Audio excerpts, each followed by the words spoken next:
Hey guys, this is the professional amateur Christian Colt with you from the first time. I haven't even done my intro video yet. I just had a bunch of footage of this 3-year-old I'm riding, and I wanted to get it out there. And my graphic design wife helped me put together my YouTube channel, which is cool.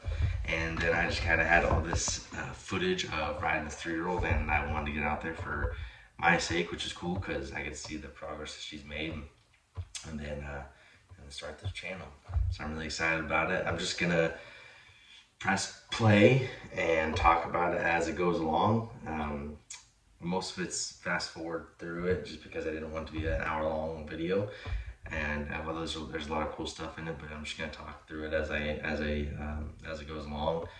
Bought this mare from Austin Apodaca in Weatherford, Texas.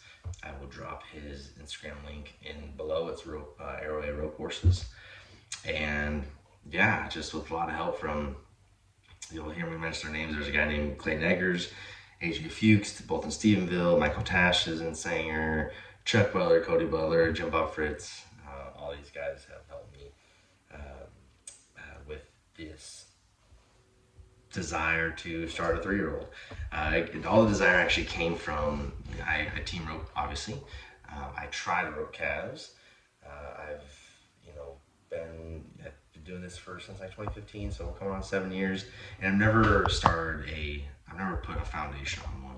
And I'm not saying that I am this great horse trainer or anything, but I do have a lot of good buddies that are willing to help me out who are good horse trainers, great horse trainers. And so I am blessed with just a encyclopedia of information how to do this. So I felt that I could start it. I felt like my riding was good enough where I could, I was actually at a spot where I could do it. And so, yeah, here we go. I'm just gonna press play and walk you through it. The first two pictures are, I think, like 2 weeks after I bought her. And then the second picture is 2 weeks after that. She's a little fat. It's good. Putting some weight where it needs to be, kind of in that top line withers in the butt, so that when we're riding, she's not getting sore just because she doesn't have muscle or the weight for it. I'm gonna end up taking another picture now that I've been riding her and see if there's been any muscle develop or anything like that. And we'll just go from there. So this is like, I bought her, rode about 4 or 5 times, got her in a rump, and in those times. And then I took, like, we were just gone. We were gone and it rained, so I think I took like 10 days off of her. Not ideal for riding a 3-year-old. So when I came back, started riding her again, I kind of restarted. So I think she's technically on like ride like 15, but really she's on ride 10 because of taking that time off. So yeah, so there we go. I'm just gonna press play. Like I said, first picture, she's cute. She has a small head. Second picture, she's 3 coming 4. And so the first year-old gave her Michael Tash, just setting her head, getting her to give into pressure. She eventually, the whole point is to get her to stop moving her feet, is to let that rein come, and then when it's loose, she stops, and she eventually does do that.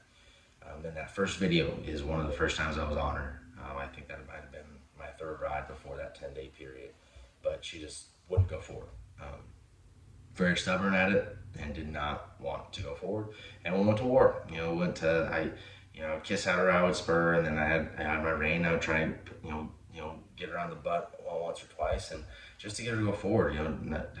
As soon as she would go forward, I would let off her. In fact, in that video, she went forward, and I was like, okay, that's all I want. And so anyway, the next video was just roping on her, roping around her, getting used to rope. She's always been gentle, which is, I recommend extremely for a first-time 3-year-old rider, a colt starter, is to get a gentle one, because you'll see in the video, even when she quote unquote bucks, she's not even bucking, she's just sticking her right leg out and pretending to think she's bucking.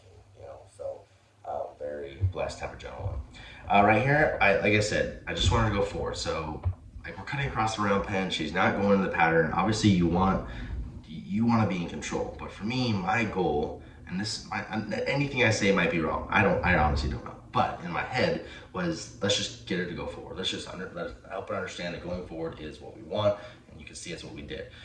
She would go forward walking, she would go forward trotting, but then loping, she's gonna kick right here, and that was the start of it. So loping or walking and trotting, good. Loping, ask her to lope, bad. So we just kept going at it. She just kept kicking out. That was her thing, is anytime going in a circle, that outside leg would pop out. And then this way, this leg would pop out. So I'm using that rein to kind of get her on the butt, because I don't want my spurs to be a bad thing. I don't want to get after her with my spurs. I'd rather get after her with something that I'm not going to do very often, right? It's, with a rein to the ass or something like that. I don't want my spurs to be a bad thing, because that's how we that's how we talk about horses when we're roping. I don't want this horse just to be a horse. Like, I eventually wanted to be a ranch horse or rope horse, something. So, bucking out, kicking out, fantastic, great stuff. And I eventually get her to go forward, that's all I wanted, truly. I just wanted forward tracks. So right there, she's still kicking. She even started, at one point, before this, she'd bite at me. But right here, she wants to go to the left, so I'm pulling back to the right, saying like, hey, I'm in control. This is what I want to do. Like, you are not in control. This is not your thing. Go forward, and then I'm in control. By the way, that little pony decided to help us out that day. That's my buddy's stud pony that came around this mare. So that might have been part of why she wasn't that good that day, is because this pony's bugging her. The professional amateur, just doing things that I should have probably caught the pony, but I didn't have anything to catch him with. It's not my pony. I had my buddy's round pen, so I don't know. I just kind of let it go. This is the same day. We're going to circle and just trying to get the circles better. Trying not to get her to fight it. Trying not to get her to cut it across. Loping. And she's always been able to stop pretty good. I'm not saying like, ass touching the ground or nothing, but she's been stopping, and then she's always been able to back up, which is good, in one step, and then 2 steps, and then 3 steps, so it's been good. This was the next day.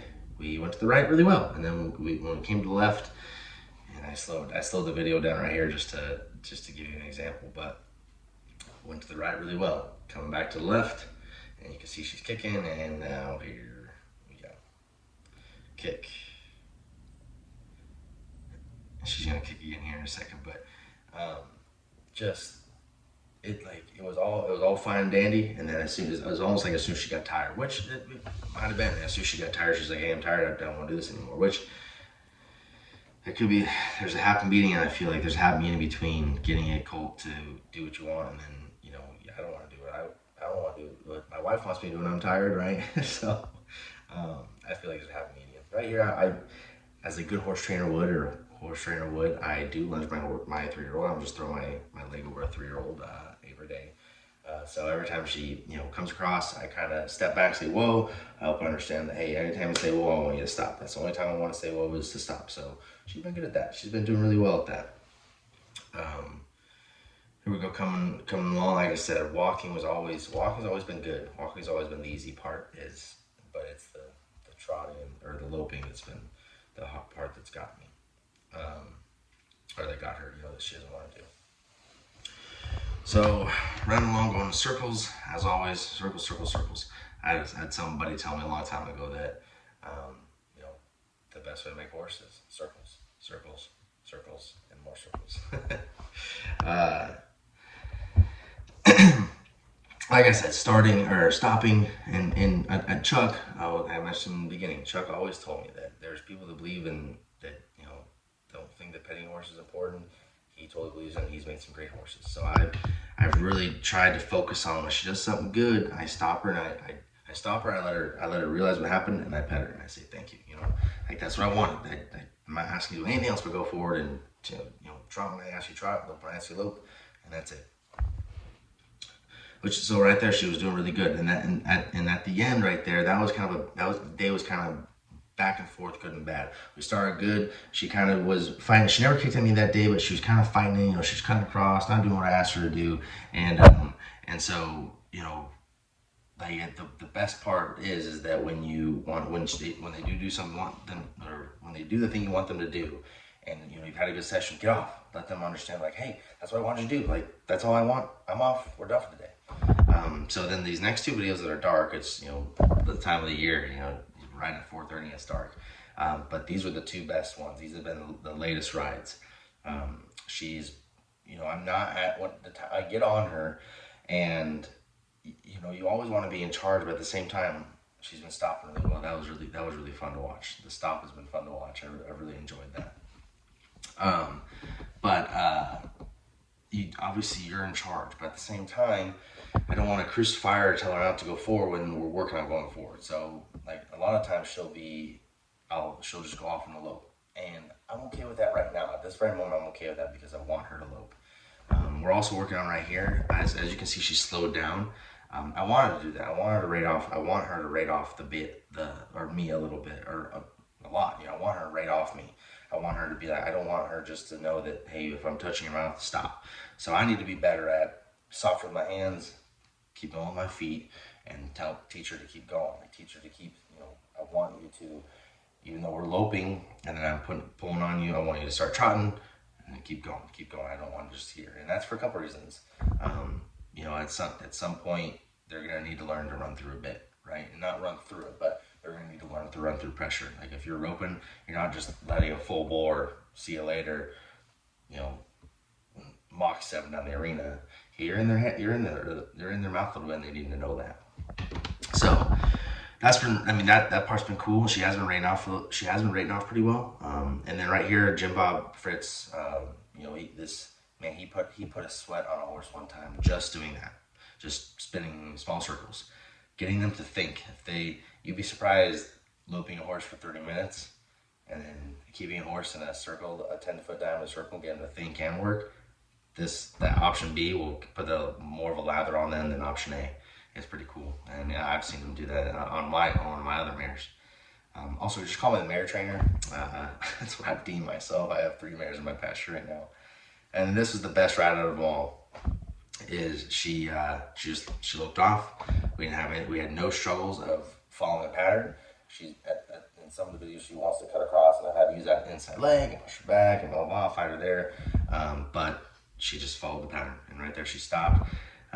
It's cool. At the very end of this video, my favorite part is I'm not saying she's dragging her ass like a cool ass reining cow horse or anything like that, but it's cool because you can see the progress of her stopping, and her tail does come down just a little bit, which is awesome.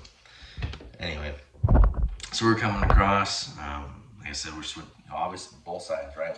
Just because we're a rope horse, we don't just go to the left lead, we want to go to the right lead. Of course, especially a young one, right? Learn how to do both.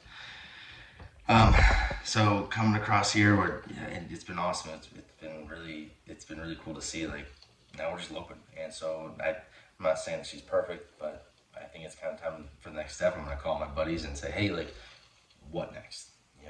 What buttons do I need to try and work on to make her better? Because she's not perfect at all. And right there, so we lope. So right there is a perfect example of loping to a trot. We're gonna stop in the next circle.